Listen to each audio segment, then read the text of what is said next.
slow, but not so fast. Is there a certain length of time for your video? No, but 3 minutes 43 seconds. Is it really? No. Oh. No. when I was trying to rewind on the cat, you're like, whoa, whoa, whoa, whoa. Like, what did he say?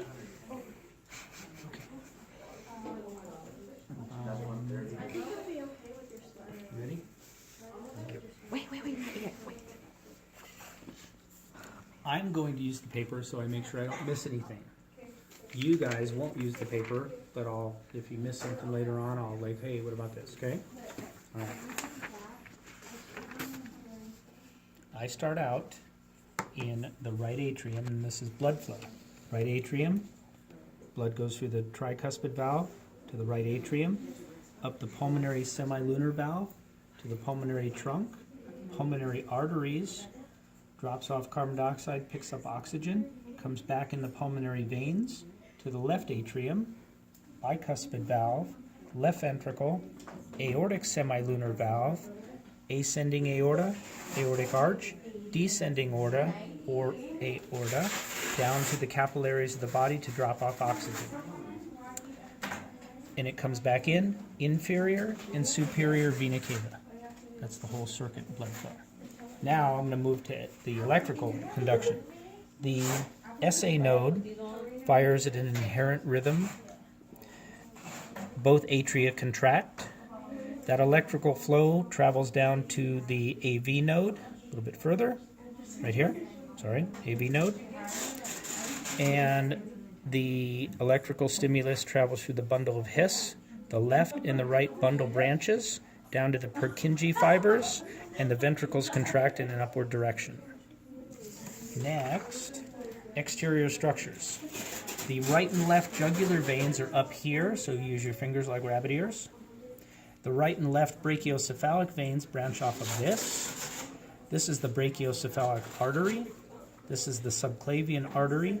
This is the common carotid artery. The right and left coronary arteries, right coronary artery, left coronary artery. There's a anterior cardiac vein is the blue one. There's a coronary sinus on the posterior surface, which is tucked in a coronary sulcus. The anterior interventricular sulcus is where the left coronary artery and the anterior cardiac vein sit in. There is the right and left auricles, which there's a plus function on this. They help the atrium fill with the correct amount of blood. The ligamentum arteriosum is after birth. It was ductus arteriosus during fetal development. No blood went to the lungs because the baby was in the amniotic sac. So this is a shunt as a duct, and blood circulation stayed within the baby's body. It ligaments over once the lungs become developed.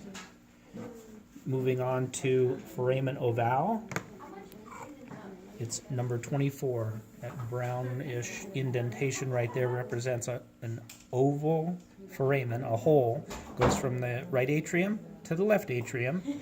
And during fetal development, since no blood went to the lungs, no blood came back through the pulmonary veins to the left atrium, therefore there had to be a hole between the atriums in order for the left atrium to learn to fill and contract with fluid. So that's the function of the foramen ovale, fossa ovalis. It becomes a fossil afterwards. The coronary sinus opening is number 25, the little red dot. That's returning blood flow to the heart itself. Trabeculae carnae is the muscles of the ventricles. Chordae tendineae is the cords that hold on to the bicuspid and tricuspid valves. Papillary muscles are in the atrium only. The interventricular septum is a separation between right and left ventricles. The surrounding structures would be trachea first, esophagus second. The right and left bronchus would lead to the right and left lung. The diaphragm is underneath, and there are 3 layers of protection around the heart. There's the fibrous, serous, and visceral pericardium with pericardial fluid in between to prevent friction. Yes, thank you.